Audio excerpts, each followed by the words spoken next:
Everybody, welcome to के S आरदानी education.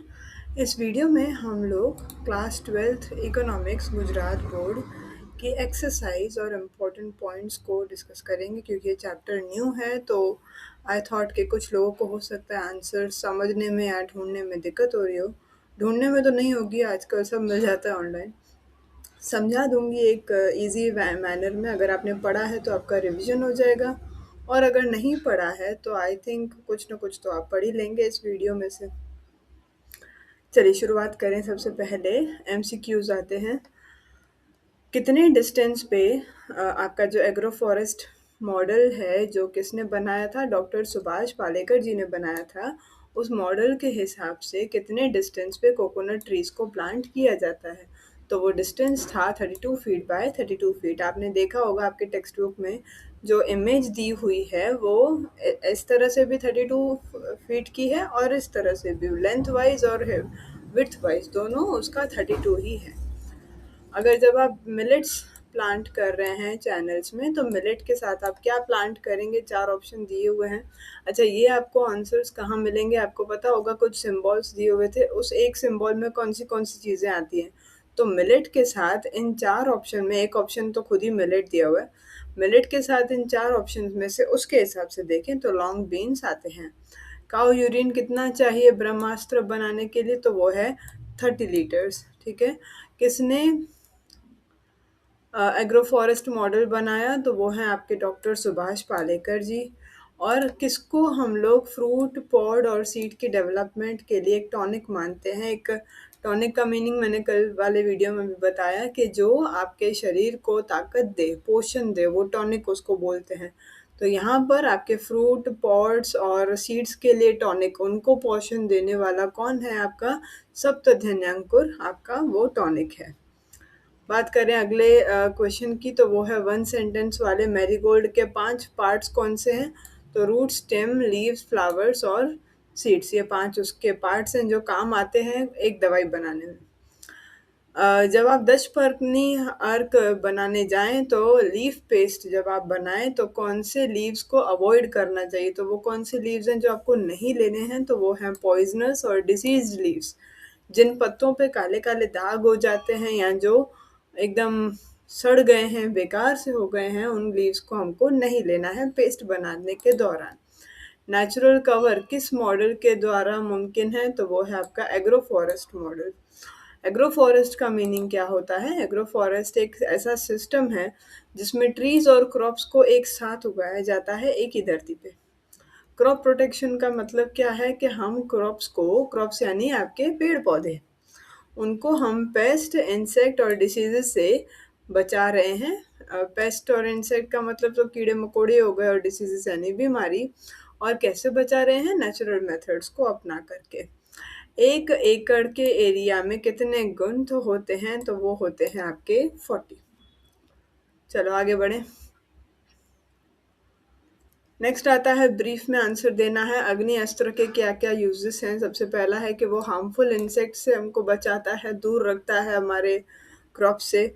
और कुछ ऐसे पेस्ट हैं जैसे कि कैटरपिलर और बोरर्स जो क्रॉप में आकर के चिपक जाते हैं, उनसे भी आपका अग्नि अस्त्र उनको बचा सकता है। एग्रो फॉरेस्ट मॉडल के क्या क्या फ़ायदे हैं, तो ये हम सपोज़ कर लीजिए कि मैं एक फार्मर हूँ और मैंने एग्रो फॉरेस्ट मॉडल अपनाया, और मैंने एग्रो फॉरेस्ट अपना करके मल्टीपल क्रॉप्स लगाए, बहुत सारे क्रॉप्स लगाए, अलग अलग क्रॉप्स लगाए। तो मेरी इनकम बढ़ जाएगी, सॉइल फर्टिलिटी यानी जो मिट्टी की जो उपजाऊ की जो ताकत है वो बढ़ेगी, फार्मिंग कॉस्ट मेरा कम हो जाएगा और मैं सेल्फ सफिशिएंट हो जाऊंगी। मुझे किसी और की आवश्यकता नहीं पड़ेगी, मैं खुद से ही सब कर लूँगी, प्लस उतना मेरे लिए काफ़ी भी होगा। नीम अस्त्र बनाने का जो तरीका है वो पूछा गया है, तो ये कैसे बनेगा। नीम के पत्ते, नीम के फ्रूट और काऊ का यूरिन और काऊ का डंग, इन सबको पानी में मिलाना है, मिक्स करना है। 24 से 48 घंटे इसको फर्मेंट होने देना है, ऐसे ही छोड़ देना है। उसके बाद इसको फिल्टर यानी कि छानना है कपड़े से, और फिर उसको क्रॉप्स के ऊपर स्प्रे कर देना है। सोन अस्त्र का बनाने का तरीका पूछा गया है अगले में, तो वो है कि जो ड्राई जिंजर है यानी सूखी अदरक जो है उसको बॉईल करना है। उसको हमारी भाषा में सूंठ बोलते हैं, यहाँ सौंठ लिखा है। ग्रीन चिल्ली, गार्लिक, काऊ यूरिन, इन सबको आपको मिक्स करना है, बॉईल करके मतलब मिक्स करके बॉईल करना है और फिर उसको छाँटने से पहले फ़िल्टर यानी कि छानना है। फिफ्थ क्वेश्चन बोल रहा है कि सौर बटर मिल्क सॉल्यूशन के क्या-क्या फ़ायदे हैं? सौर बटर मिल्क यानी कि खट्टे में खट्टा जो छाछ होता है, उसको हम जब डालते हैं प्लांट्स के ऊपर तो क्या फ़ायदा है? प्लांट्स के अंदर फंगल डिसीजेस नहीं होते और उनकी सेहत भी अच्छी बनती है। लास्ट, सलाद के लिए कौन से वेजिटेबल्स एग्रो फॉरेस्ट में उगाए जा सकते हैं या उगाते हैं? तो टोमेटो, क्यूकम्बर, रेडिश और कैरेट सलाद के रूप में उगाए जाते हैं।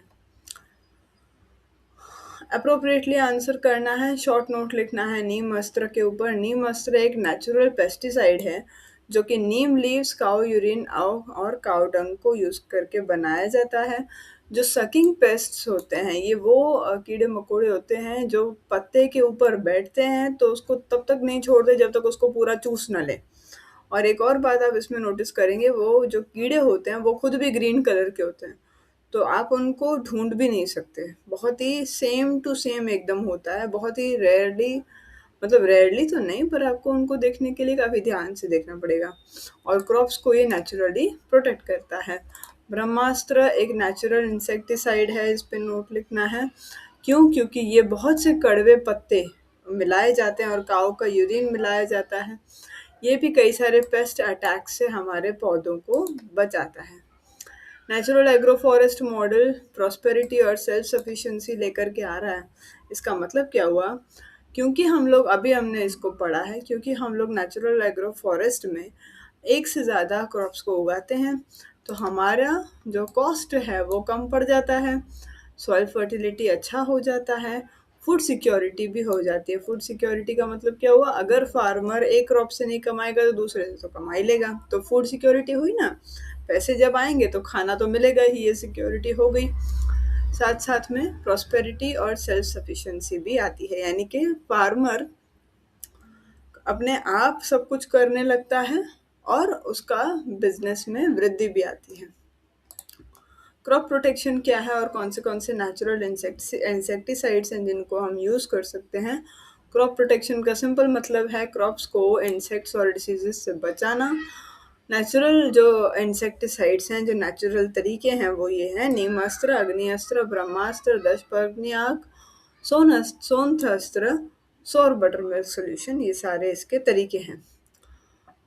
कौन से मिलेट्स सीज़न के हिसाब से उगाए जाते हैं वो बताने हैं आपको। तो ज्वार, बाजरा और रागी अलग-अलग सीज़न में उगाए जाते हैं। 3 अलग से, जैसे राबी, फिर राबी जो है वो विंटर में उगता है, तो अलग-अलग सीज़न में अलग-अलग जो है वो उगाए जाते हैं और उसके साथ-साथ लॉन्ग बीन्स भी उगाए जाते हैं।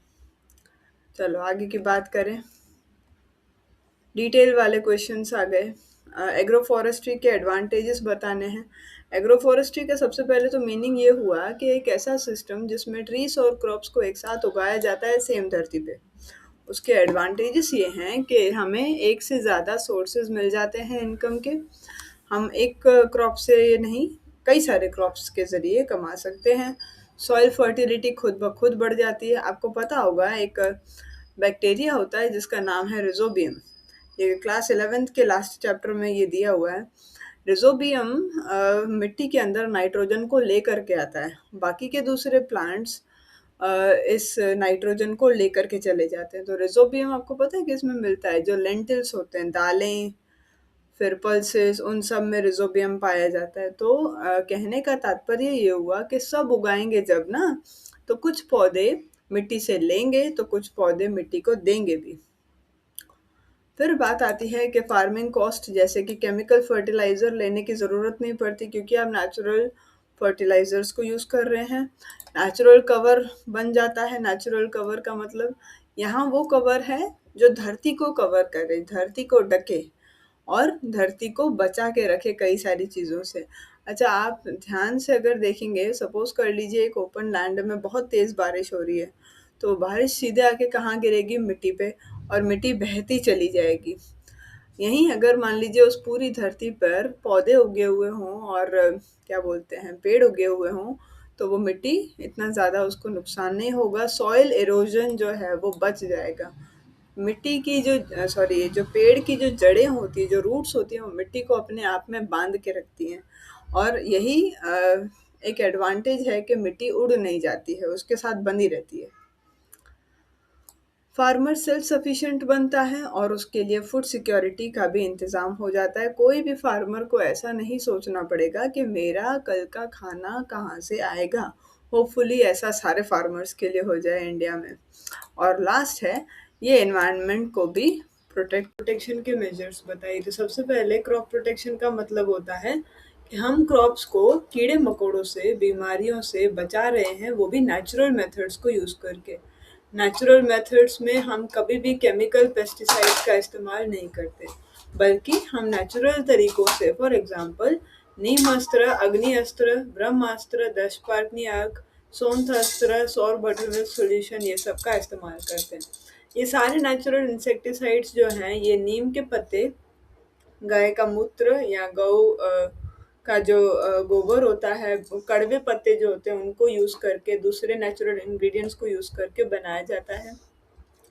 इनसे जितने भी हार्मफुल इंसेक्ट्स हैं उनको कंट्रोल कर सकते हैं हम, जो पेड़ पौधों के लिए अच्छे नहीं होते, और सारे फंगल डिसीजेस को भी हम कंट्रोल कर सकते हैं।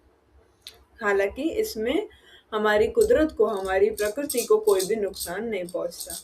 क्रॉप प्रोटेक्शन जो है यहाँ पर नेचुरल तरीके से होता है और इसीलिए ये इको फ्रेंडली है, लो कॉस्ट है, यानी कि हमारे एटमॉस्फेयर के लिए भी अच्छा है और इसमें ज़्यादा खर्चा भी नहीं होता और सेफ भी है। लास्ट क्वेश्चन जो आता है वो ये पूछा गया है कि दशपर्णी अर्क के बनाने का तरीका बताइए और उसका इस्तेमाल बताइए। तो दशपर्णी अर्क है क्या? क्योंकि इसमें एक वर्ड आता है वो है दश। दश का मतलब होता है 10। तो 10 प्रकार के पत्तों को मिक्स करके एक नेचुरल इंसेक्टिसाइड यानी कि कीड़े मकोड़ों को दूर करने की एक दवाई बनाई जाती है, उसको हम बोलते हैं दशपर्णी अर्क। इसको बनाने के लिए 10 अलग-अलग पत्तों को इकट्ठा करना पड़ेगा, उनमें से एक पेस्ट बनाना पड़ेगा, उस पेस्ट को गौमूत्र से और पानी के साथ मिक्स करना पड़ेगा। कई दिनों तक उसको फर्मेंट होने के लिए छोड़ देते हैं, यानी कि ठंडी जगह पर, जहाँ पर धूप ना आती हो, वहाँ पर उसको छोड़ दिया जाता है। स्प्रे करने से पहले उसको फिल्टर करना पड़ता है। इसका इस्तेमाल क्या है? ये इंसेक्ट और पेस्ट को कंट्रोल करता है, क्रॉप्स को नेचुरली प्रोटेक्ट करता है, केमिकल पेस्टिसाइड का इस्तेमाल हमें नहीं करना पड़ता, प्लांट हेल्थ को भी अच्छा बनाता है, जो प्लांट की सेहत होती है वो भी अच्छी हो जाती है। और इससे हम लास्टली बोल सकते हैं कि दशपर्णी अर्क जो है वो एक बढ़िया सा नेचुरल क्रॉप प्रोटेक्शन का एक तरीका है जो एग्रो फॉरेस्ट्री में इस्तेमाल